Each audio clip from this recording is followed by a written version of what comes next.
नमस्कार दोस्तों, स्वागत है आपका हमारे YouTube चैनल फैक्ट मास्टर पर। दोस्तों, जैसा कि आप जानते हैं कि जो है शिक्षा मनोविज्ञान की एक सीरीज चल रही है, साथ में पर्यावरण की एक सीरीज चल रही है। तो मैं उसके लिए जो है प्रयास कर रहा हूं कि आप लोगों के लिए ज़्यादा से ज़्यादा जो भी अवांछनीय जो आने वाले वांछनीय क्वेश्चन हैं उनको लेकर के आऊँ आप लोगों के लिए। और दोस्तों, जैसा कि आप देख रहे हैं, मैं अब सीरीज स्टार्ट करने जा रहा हूँ मनोविज्ञान की, जिसमें से मैं लगभग 100 के क्वेश्चन जो है आपको प्रत्येक वीडियो में दूंगा। बहुत ज़्यादा क्वेश्चन हो जाते हैं, बहुत ज़्यादा लंबा वीडियो हो जाता है, तो आप लोगों को भी अच्छा नहीं लगता। तो मैं कोशिश करूँगा जो है वीडियो 10 से 12-15 मिनट का हो। तो चलिए शुरू करते हैं। जो है चैप्टर शिक्षा मनोविज्ञान आवश्यक है किसके लिए? शिक्षा एवं अभिभावकों के लिए। जो इम्पोर्टेंट इसमें से क्वेश्चन होगा उस पर मैं टिक कर दूंगा, वो आप लोग लिख लीजिएगा। शिक्षा मनोविज्ञान का मुख्य संबंध सीखने से, यह कथन किसने दिया था? सारे एवं टेलफोर्ड का है। मनोविज्ञान की आधारशिला किस पुस्तक में रखी गई? मनोविज्ञान के सिद्धांत। ये इंपॉर्टेंट है, नंबर 3 याद रखिएगा। अमेरिका में प्रकाशित प्रिंसिपल ऑफ साइकोलॉजी के लेखक कौन है? विलियम जोन्स हैं। शिक्षा मनोविज्ञान का वर्तमान स्वरूप क्या है? व्यापक। गैरिसन के अनुसार शिक्षा मनोविज्ञान का उद्देश्य जो है व्यवहार का ज्ञान। कुप्पू स्वामी के अनुसार शिक्षा मनोविज्ञान के सिद्धांतों का सर्वोत्तम प्रयोग होता है उत्तम शिक्षा एवं उत्तम अधिगम में। दोस्तों, अगर आप वीडियो एक दो बार देख लेंगे, इसको रिवाइज कर लेंगे, तो निश्चित रूप से जो है ये क्वेश्चंस आपके तैयार हो जाएंगे। और लगभग जो सीरीज में लाऊंगा उसमें लगभग 1000 शिक्षा मनोविज्ञान के क्वेश्चंस होंगे। और साथ ही साथ मैं कोशिश करूंगा जो पर्यावरण के मैंने जो वीडियो बनाए हुए हैं, जो जिसमें क्वेश्चंस थे, जिसमें लगभग 1000 क्वेश्चन थे, उन 1000 क्वेश्चनों की भी सीरीज लेके दोबारा से आऊँ ताकि आपको रिवाइज हो सके। ठीक है। तो शिक्षा मनोविज्ञान का प्रमुख उद्देश्य कोलोसनिक के अनुसार शिक्षा की समस्याओं का समाधान करना है।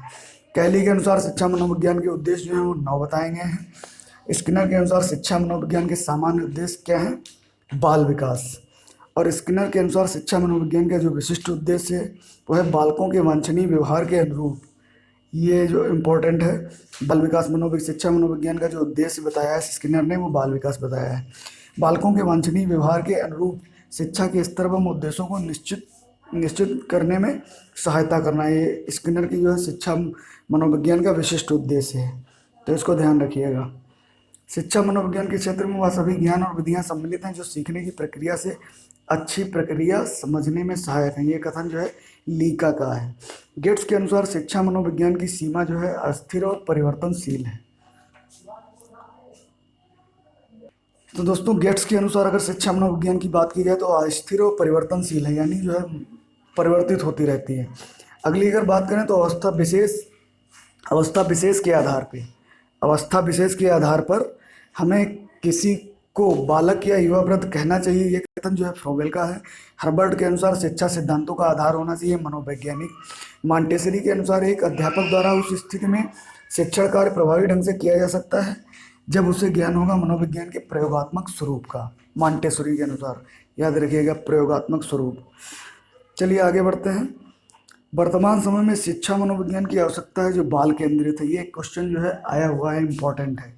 इसको मैं इम्पोर्टेंट कह सकता हूँ कि जो है बाल जो मनोविज्ञान है वो बाल केंद्रित है। वर्तमान समय में शिक्षा मनोविज्ञान की आवश्यकता समझी जाती है सर्वांगीण विकास में। शिक्षा मनोविज्ञान का प्रमुख लाभ है शिक्षक और शिक्षार्थी के बीच मधुर संबंध, यानी गुरु शिष्य संबंध जो है अच्छे हों। कक्षा में छात्रों को उनकी विभिन्नताओं के आधार पर पहचानने के लिए शिक्षक को ज्ञान होना चाहिए, शिक्षा मनोविज्ञान का ज्ञान होना चाहिए। समय सारणी में गणित, विज्ञान या कठिन विषय के कलांश पहले क्यों रखे जाते हैं? मनोविज्ञान के आधार पर। दोस्तों, हम बात करते हैं व्यक्ति विभिन्नताओं की, यानी कि व्यक्ति विभिन्नता से आप ऐसे अनुमान लगा सकते हैं जो बालक होते हैं वो विभिन्न परिवेशों में रहते हैं, अलग अलग परिवेशों में रहते हैं, जिनसे उनमें व्यक्तिक भिन्नता जो है अलग अलग होती है। तो चलिए जान लेते हैं। व्यक्तिक भिन्नता का प्रमुख आधार जो है वंशानुक्रम और पर्यावरण है। व्यक्तिक भिन्नता का कारण है वंशानुक्रम। निम्नलिखित कारण व्यक्तिगत भेद के सिवाय शिक्षा व्यवस्था, निम्नलिखित कारण व्यक्तिगत भेद की बात की गई है। शिक्षा व्यवस्था मतलब, और जो वंशानुक्रम है, पर्यावरण है, उसमें जो विभिन्नताएं होती हैं, लेकिन शिक्षा व्यवस्था जो है लगभग एक जैसी होती है। तभी यहाँ व्यक्तिगत भेद के सिवाय कहा गया है। व्यक्तिगत भेद के कारण क्या है? वंशानुक्रम और वातावरण, अभी मैंने बताया आपको। व्यक्तिगत भेद का कारण नहीं है, जनसंख्या वृद्धि जो है वो व्यक्तिगत भेद का कारण नहीं है।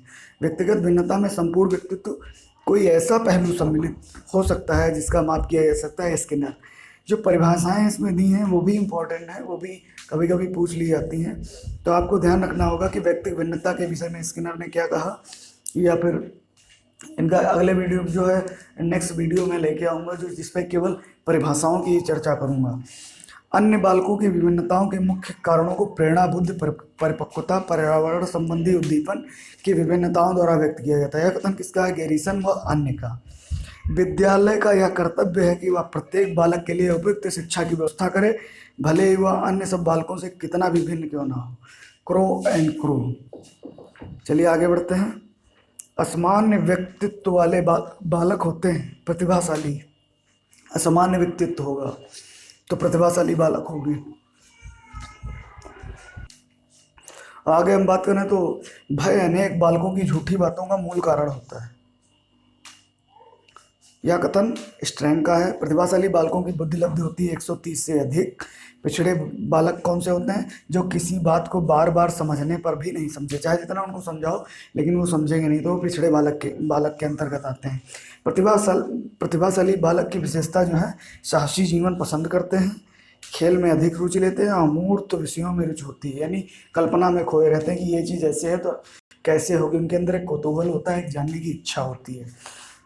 दोस्तों ये जो क्वेश्चंस हैं ये बहुत ही इम्पोर्टेंट है, इनको ध्यान से पढ़िएगा और ध्यान से वीडियो देखिएगा, 2 बार देखिएगा, लेकिन ये क्वेश्चन जो मैं ये सीरीज लेके आ रहा हूँ ये बहुत इंपॉर्टेंट है। पूरी मनोविज्ञान जो है इसी पे आधारित है।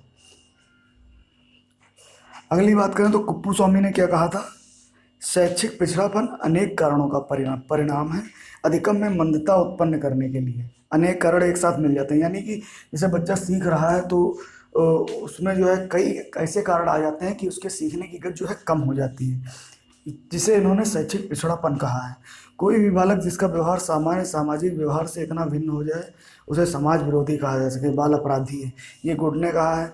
बाल अपराध के क्या कारण हैं? आनुवंशिक, शारीरिक और मनोवैज्ञानिक कारण होते हैं। समस्यात्मक बालकों के प्रमुख प्रकारों में किसको सम्मिलित नहीं करेंगे? अनुशासन में रहने वाले बालकों को सम्मिलित नहीं करेंगे, क्योंकि अनुशासन में जो बालक रहेंगे वो जो है समस्यात्मक बालक की श्रेणी में नहीं आएंगे। अगर बात करें अगले की तो मंदबुद्धि बालक की स्किनर के अनुसार कौन सी विशेषता है? दूसरों को मित्र बनाने की अधिक, यानी कि स्किनर के अनुसार जो मंदबुद्धि बालक होगा दूसरे लोगों को मित्र बहुत जल्दी बनाने का प्रयास करेगा। अगला है इच्छा आत्मविश्वास का अभाव।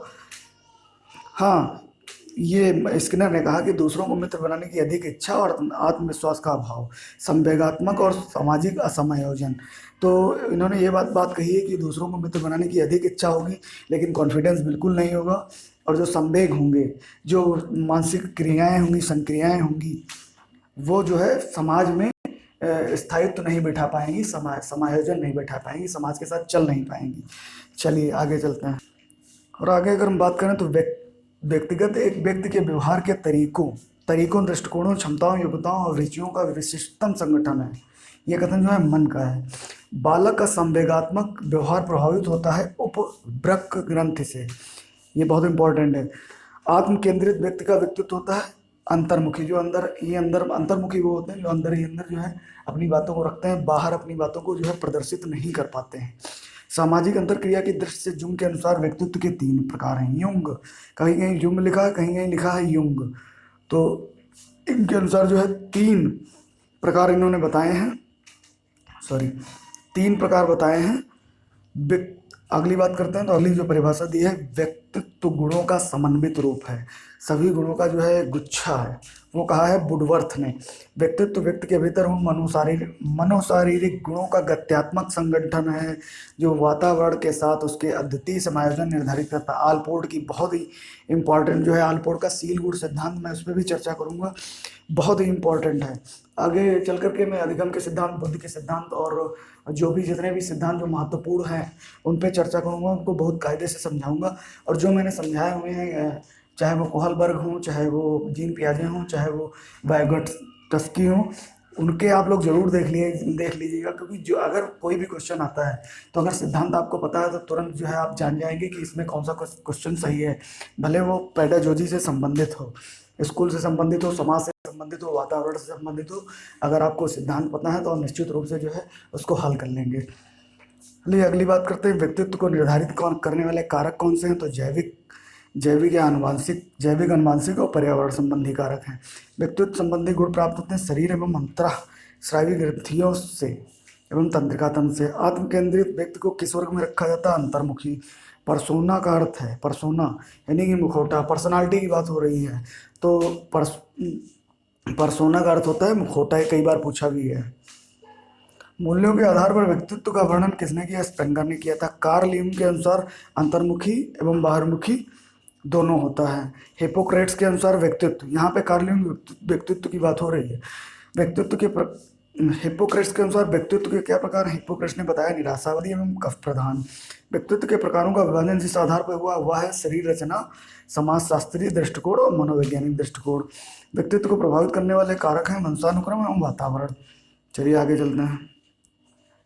व्यक्तित्व व्यक्ति की संपूर्ण प्रतिक्रियाओं प्रतिक्रिया संभावनाओं का संस्थान, जैसा कि उसके परिवेश में जो सामाजिक प्राणी है उसके द्वारा आंका जाता है।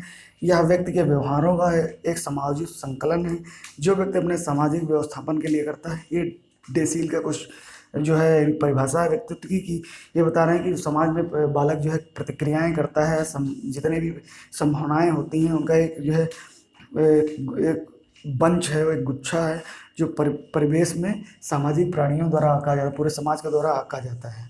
ऐसी इन्होंने बात की। सेल्डन ने शारीरिक गुणों के आधार पर व्यक्तित्व को कितने भागों में बांटा है? बहुत इंपॉर्टेंट है। कोमल, गोलाकार, आयताकार, लंबाकार, कोमल, बहुत इंपॉर्टेंट है। सेल्डन के जो है नेक्स्ट वीडियो में बात करूंगा। सिसरो का व्यक्तित्व संबंधी मत किस काल को दर्शाता है? प्राचीन मत को। अंतर्मुखी व्यक्तित्व वाले व्यक्ति रुचि रखते हैं स्वयं अपने में। व्यक्तित्व आत्मज्ञान का दूसरा नाम है। यह दृष्टिकोण किसने दिया था? दार्शनिक दृष्टिकोण था। सुविधा की दृष्टि से आगे चलकर मनोवैज्ञानिक ने शील गुणों को कितने भागों में विभाजित किया? 4 भागों में विभाजित किया। तो दोस्तों ये जो थे कुछ क्वेश्चन थे मनोविज्ञान के, और इसकी सीरीज मैंने स्टार्ट कर दी है। मैं लगातार जो है इस पर क्वेश्चन बनाऊंगा, लगातार वीडियो बनाऊंगा। आपको सारे वीडियो देखने हैं, शेयर करने हैं, लाइक करना है, कमेंट करना है। और दोस्तों साथ ही साथ जो परिस्थिति पुस्तकें हैं उनसे जो पर्यावरण के क्वेश्चंस बन रहे हैं उनको मैं एक बार फिर, मैं काफ़ी लंबा वीडियो बनाया हुआ उस पर मैं कोशिश करूँगा जो उस पर जो है पार्ट वाइज वीडियो लेके आऊँगा आप लोगों के लिए, क्योंकि बहुत लोगों की कंप्लेन है कि उसमें दिख नहीं रहे हैं, कुछ मिसप्रिंट आ रहे हैं, तो उनको जो है उनमें सुधार करते हुए आगे। तो ज़्यादा से ज़्यादा वीडियो शेयर करें, ज़्यादा से ज़्यादा देखें। दोस्तों अगर आपको वीडियो अच्छा लगता है प्लीज़ कमेंट करें, लाइक करें, शेयर करें। Thank you.